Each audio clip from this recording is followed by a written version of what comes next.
Shalom, selamat pagi, selamat hari Minggu buat kita semua, Bapak Ibu yang saya kasih dalam Tuhan, dimanapun saudara berada. Pagi hari ini kita akan memulai acara ibadah kita, sekalipun ibadah hari ini kita tidak bisa bersama-sama dalam satu ruangan karena situasional, tapi tidak membatasi kita beribadah kepada Tuhan. Kita tetap semangat, harus tetap sukacita, karena ibadah dimanapun tetap berkenan kepada Tuhan. Mari kita akan nyanyikan satu pujian kepada Tuhan. Sebagai pengikut Tuhan, kita tetap harus mau iring Tuhan sekalipun keadaan tidak memungkinkan, karena kita adalah murid-murid dari Yesus. Saya mau iring Yesus. Amin, haleluya.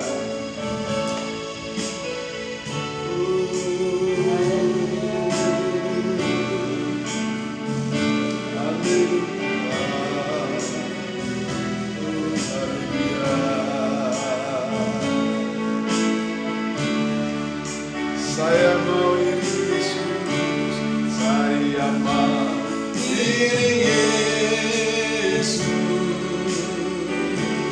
saya mau iring Yesus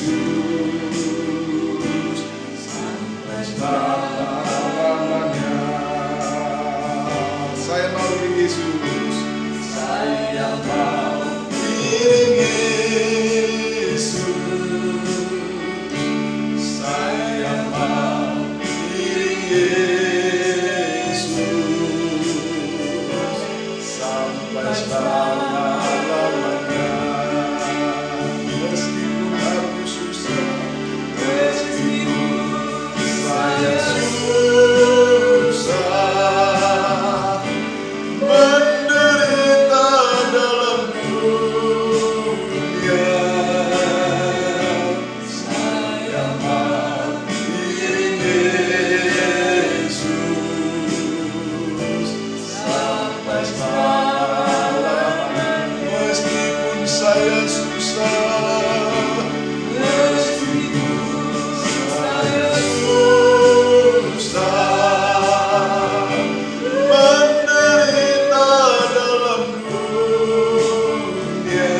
Mari kita akan berdoa mengawali ibadah kita, dan sekaligus sebentar kita akan mendengarkan firman Tuhan.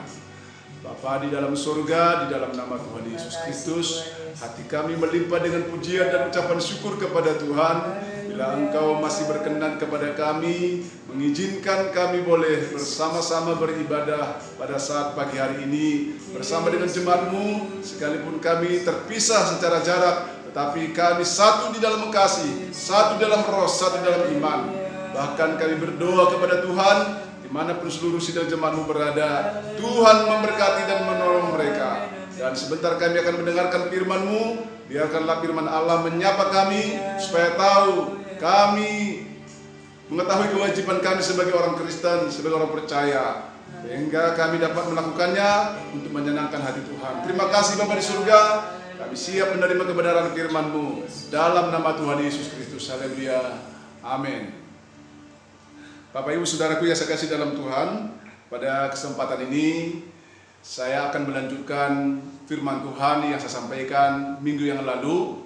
Kalau minggu yang lalu saya sampaikan kepada kita dalam tema bertobat dan kembali kepada Bapa, di mana di dalam ayat itu, dalam konteks itu Yesus menyampaikan satu pesan yang harus direspon oleh orang-orang yang percaya kepada Tuhan. Untuk kali ini saya mengambil satu materi dari kitab Matius pasal yang ke-28 ayat yang ke-16 sampai ayat yang ke-20. Di sana kita akan bisa melihat, dan akan saya bacakan secara lengkap buat kita semua, yang berbunyi demikian. Dan ke-11 murid itu berangkat ke Galilea, ke bukit yang telah ditunjukkan Yesus kepada mereka. Ketika melihat Dia, mereka menyembahnya, tetapi beberapa orang ragu-ragu. Yesus mendekati mereka dan berkata, Kepadaku telah diberikan segala kuasa di surga dan di bumi. Karena itu pergilah, jadikanlah semua bangsa muridku, dan baptislah mereka dalam nama Bapa dan Anak dan Roh Kudus, dan ajarlah mereka melakukan segala sesuatu yang telah kuperintahkan kepadamu, dan ketahuilah aku menyertai kamu senantiasa sampai kepada akhir zaman. Saudara, apa yang Yesus sampaikan ini perlu untuk kita cermati. Sebelum Yesus naik ke sorga, ada beberapa pesan yang disampaikan oleh Yesus kepada murid-muridnya. Salah satu dari pesan itu, kalau saya boleh katakan, ini pesan terakhir sebelum dia naik ke sorga. Salah satu pesan terakhir sebelum dia naik ke sorga, yaitu perintah untuk memberitakan Injil. Dan ini menjadi tema khotbah pada hari ini. Saudara yang saya kasih dalam Tuhan, memberitakan Injil memang di dalam konteks ini pada waktu itu ditujukan kepada murid-murid Tuhan Yesus. Semua kita tahu siapa murid Tuhan Yesus pada waktu itu. Tetapi bukan berarti pemberitaan Injil itu hanya terbatas kepada sosok murid Yesus. Yang namanya murid Yesus, ya, orang yang menerima pengajaran dari sang guru. Murid Yesus sekaligus adalah pengikut Yesus atau pengikut Kristus. Nah, kalau berbicara masalah pengikut Kristus, itu adalah Kristen. Dan saya dan saudara juga adalah pengikut Kristus. Berarti memberitakan Injil bukan hanya sekedar kewajiban para murid Yesus pada waktu itu, tetapi kita juga memiliki kewajiban untuk memberitakan Injil. Saudara, paling tidak boleh saya katakan perintah Yesus ini bersifat kewajiban dan mutlak, dilakukan oleh banyak orang percaya atau semua orang percaya. Kenapa Yesus memberikan perintah ini kepada murid dan juga kepada kita? Tentu ada misi Yesus. Salah satu misi Yesus yang paling umum adalah Yesus ingin menyelamatkan seluruh umat manusia. Tapi bagaimana orang akan tahu bahwa keselamatan itu akan diberikan oleh Tuhan kepada manusia? Tentunya harus ada orang yang mau memberitakan, mau mempromosikan, mau menceritakan tentang Yesus itu kepada orang-orang yang belum pernah mendengar, bahkan mereka-mereka yang tidak pernah mendengar. Bapak Ibu yang saya kasih dalam Tuhan dimanapun saudara berada, pada pagi hari ini ada beberapa hal yang ingin saya sampaikan kepada kita. Yang pertama, sebelum Yesus memberikan perintah itu, Yesus mengatakan Allah sudah memberikan kuasa kepada dia. Kuasa itu bukan sekedar kuasa di bumi, tetapi di surga. Kuasa di surga dan juga di bumi. Dengan kata lain, Yesus memberikan perintah, pasti membekali para murid-muridnya, para pengikutnya dalam memberitakan Injil. Dari perintah ini sering juga orang menyebutnya, atau banyak orang Kristen menyebutnya sebagai amanat agung Tuhan Yesus Kristus. Paling tidak ada 4 yang harus dikerjakan oleh orang-orang Kristen, pengikut Kristus. Tidak melihat level, tidak melihat status sosial. Mungkin awal-awalnya diperuntukkan kepada para murid. Secara spesifik adalah orang yang waktu itu bersama-sama dengan Tuhan Yesus. Tapi saya percaya kita juga bersama-sama dengan Tuhan Yesus, maka kita juga punya kewajiban yang sama untuk memberitakan Injil itu. Paling tidak saya menggarisbawahi ada 4 yang Yesus tekankan di sana. Yang pertama adalah pergilah. Kata pergi di situ, awalnya Yesus mengatakan kepada murid-murid yang berkumpul pada waktu itu supaya mereka pergi ke Galilea. Kata pergi di sini ada satu tugas yang akan dikerjakan. Kita harus melakukan sesuatu. Jadi kalau boleh saya katakan, ini merupakan satu tugas mulia. Ada action yang akan kita lakukan. Ada usaha yang kita lakukan. Ada upaya yang kita lakukan supaya Injil itu sampai kepada orang lain. Bagaimana kita menyampaikannya? Mungkin kalau sekarang dikatakan pergi sementara PSBB, tetapi bukan berarti situasi sekarang ini membatasi saya dan saudara untuk memberitakan Injil.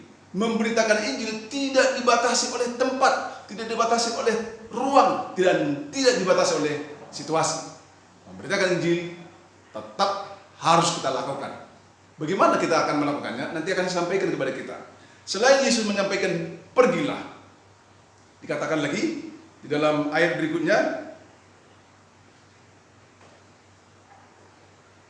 jadikanlah semua bangsa muridku.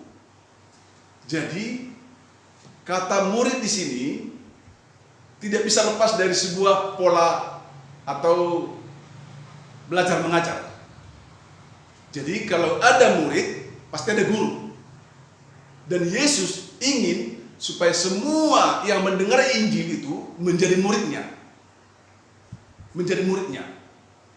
Jadi saya dan saudara sebagai pengikut Kristus sudah menjadi murid Yesus. Karena sudah menjadi murid Yesus, kita punya kewajiban untuk menduplikasi, untuk meneruskan, untuk melanjutkan berita ini kepada orang lain, yaitu berita atau kabar gembira tentang Yesus kepada orang lain. Kalau Yesus mengatakan jadikan mereka murid, berarti ada proses pembelajaran dan mereka harus dimuridkan. Dan berikutnya dikatakan tadi, dan ajarlah, baptislah mereka dalam nama Bapa dan Anak dan Roh Kudus. Sebelum dikatakan, pertama tadi dikatakan, karena itu pergilah, jadikanlah semua bangsa muridku, dan baptislah mereka dalam nama Bapa dan Anak dan Roh Kudus, dan ajarlah mereka. Selain pertama tadi pergi, yang kedua muridkan, yang ketiga adalah ajar. Jadi dalam kegiatan hari-hari kita dalam beribadah, sering juga gereja-gereja lokal mengadakan satu yang namanya PA, pendalaman Alkitab. Tujuannya bagaimana? Karena ketika seseorang atau sebuah komunitas mengadakan pendalaman Alkitab, di situ ada interaksi, saling belajar. Ada yang mengajar, yang diajar bisa bertanya, sehingga memiliki pengetahuan yang lebih jelas, yang lebih sempurna. Karena di situ terbuka interaktif. Karena itu saudara, ajarlah mereka. Jadi sebagai murid punya kewajiban untuk belajar. Tujuannya kenapa? Supaya pengetahuan itu penuh. Jadi orang kalau memiliki pengetahuan tentang Tuhan, tentang firman Tuhan, maka dia akan lebih mudah mempercayai, lebih mudah meyakini. Karena itu doa dan harapan saya sebagai pengikut Kristus, kita harus merelakan diri untuk mau diajar oleh firman Tuhan. Dan yang terakhir, katakan tadi, dan ketahuilah, aku menyertai kamu senantiasa sampai kepada akhir zaman. Di dalam kitab Matius, di awal-awal ada kata-kata Immanuel. Di akhir dari kitab ini juga memang tidak tertulis kata Immanuel, tetapi arti dari kata Immanuel tertulis di dalam ayat ini. Dikatakan, aku menyertai kamu. Kata aku di situ Allah menyertai kamu, Yesus menyertai kamu. Itu sama dengan Immanuel. Dengan kata lain, siapapun yang melakukan atau sedang melakukan tugas pemberitaan Injil dengan berbagai cara, dengan menggunakan media apapun, selama dia sedang melakukannya, mengerjakannya, ada satu penyertaan Tuhan secara khusus. Aku akan menyertai. Bagaimana penyertaan Tuhan itu terjadi pada saat orang sedang memberitakan Injil? Ya, Tuhan memberikan kekuatan, pertolongan, semangat, dan Tuhan juga memberikan kepada mereka perlindungan secara spesifik. Karena itu saudara, yang saya kasih dalam Tuhan, pagi hari ini saya ingin menekankan kepada kita sebagai orang Kristen, sebagai pengikut Tuhan, jangan pernah merasa tugas memberitakan Injil hanya tugas para pendeta, para majelis, atau para teolog. Tetapi kita harus memiliki mindset, pola pikir, itu juga adalah tugas kita bersama. Pertanyaannya sekarang, bagaimana cara kita menyampaikan berita Injil itu supaya sampai kepada orang lain? Saya boleh katakan ada beberapa cara untuk memberitakan Injil. Ada pemberitaan Injil secara verbal, artinya kita menyampaikan dengan kata-kata kepada orang lain tentang Yesus dalam bentuk cerita. Kita juga bisa menyampaikan melalui tulisan, mungkin melalui buku, traktat, atau renungan-renungan harian, atau melalui media-media yang lain. Tetapi lebih dari semuanya itu, yang paling efektif memang ketika orang bisa melihat Injil, melihat Kristus dalam perilaku kita sehari-hari. Jadi memberitakan Injil yang paling efektif adalah melalui sikap dan perilaku kita sehari-hari. Entah kita di rumah, entah kita di masyarakat, entah kita di tempat pekerjaan, di mana saja kita berada, mari kita jaga sikap kita. Kita jaga hidup kita. Jangan sebagai orang Kristen, apalagi hamba Tuhan, berita Injil itu tidak bisa dilihat oleh orang lain. Justru sebaliknya. Seringkali banyak orang, dia mengaku sebagai orang Kristen, apalagi mengaku hamba Tuhan. Tetapi orang di sekitarnya itu tidak pernah merasa nyaman. Orang di sekitarnya itu malah tertekan batin. Orang di sekitarnya itu takut melihat kita. Bagaimana mungkin Kristus bisa dilihat di dalam diri kita? Kita sudah menjadi batu sandungan. Jadi, salah satu pemberitaan Injil yang efektif adalah melalui sikap dan perilaku kita. Bapak Ibu Saudaraku yang saya kasih dalam Tuhan, dalam waktu seperti sekarang ini, dalam situasi seperti sekarang ini, jangan pernah merasa kita tidak bisa melakukan apa-apa. Ada banyak yang bisa kita lakukan. Memberitakan Injil, salah satu yang paling efektif adalah melalui sikap hidup. Dimanapun kita berada, jadikanlah hidup saudara sebagai berita yang bisa dibaca oleh orang lain. Melalui perilaku kita, sikap kita. Kita bisa menyapa orang lain, kita bisa menunjukkan sikap-sikap yang bersahaja kepada orang lain, sehingga orang akan melihat, oh dia adalah pengikut Kristus. Dengan cara demikian, orang akan melihat benar-benar Yesus itu ada di dalam diri kita. Karena itu, mengikut Kristus, jangan pernah patah semangat.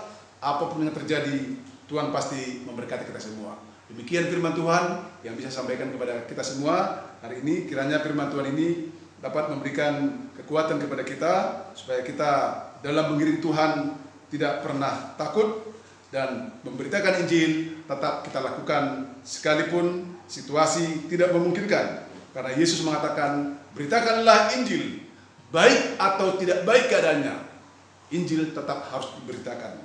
Mengikut Yesus itu adalah sebuah keputusan yang sangat berharga. Karena mengikut Yesus memberikan jaminan kepada kita, kita aman sampai kepada kerajaan surga. Tuhan Yesus memberkati kita semua. Kita tutup ibadah kita dengan satu pujian kepada Tuhan, mengikut Yesus keputusanku. Amin.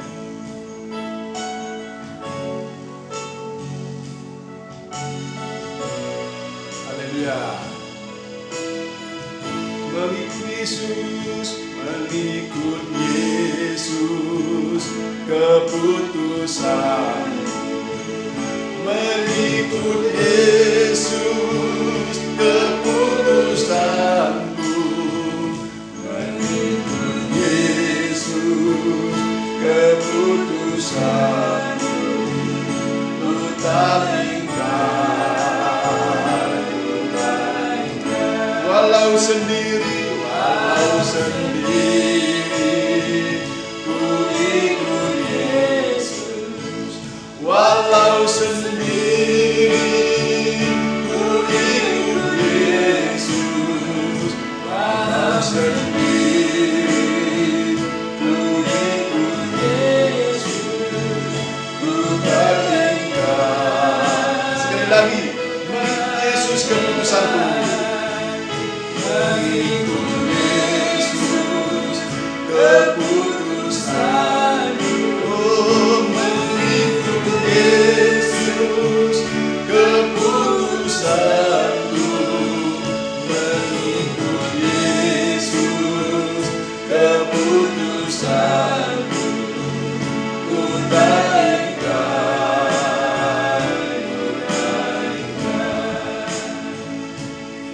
Mari kita berdoa. Bapa di surga, bersyukur kepada Tuhan. Sebagai pengikut Tuhan, kami mendapatkan pengajaran yang menambah pengetahuan bagi kami tentang firman Allah. Melalui pengajaran ini kami mengetahui bahwa kami punya kewajiban yang harus kami kerjakan sesuai dengan apa yang kami dengarkan, yaitu memberitakan Injil. Karena kami tahu, jikalau kami sudah memperoleh berkat Tuhan, memperoleh keselamatan dari Tuhan, kami juga berharap seperti harapan Yesus, supaya orang lain juga mau percaya Yesus dan akhirnya mengikut Yesus dan tanpa mengingkari. Karena segala sesuatu yang ada di dunia ini tanpa Yesus semua sia-sia. Di tengah-tengah COVID-19 ini, berilah kami satu kekuatan untuk tetap mengiring Tuhan. Sekalipun keadaan tidak memungkinkan, kami tetap mengiring Yesus, mengikut Yesus sampai kepada akhir hayat kami. Bila di antara jemaatmu yang mengikuti acara ini, biarkan mereka menikmati Yesus dalam hidup mereka melalui kebenaran firman Allah, melalui pujian yang sudah kami kumandangkan. Kalau di antara mereka ada yang lemah, kuatkan. Sakit, jamba dan sembuhkan. Yang saat ini kekurangan Engkau mengadakan apa yang mereka perlukan. Terima kasih Tuhan Yesus yang baik. Terpujilah nama Tuhan. Ampuni setiap kekurangan dan salah kami. Dan kami akan akhiri ibadah kami pada saat ini di dalam nama Tuhan Yesus Kristus. Saudaraku yang sekasih dalam Tuhan, terimalah berkat anugerah damai dan sejahtera dari Allah Bapa, cinta dan kasih sayang dari Putra Yesus Kristus, serta persekutuan dalam Roh Kudus, menyertai dan memberkati kita semua dengan segala yang baik, mulai hari ini sampai selama-lamanya. Dalam nama Tuhan Yesus Kristus. Haleluya.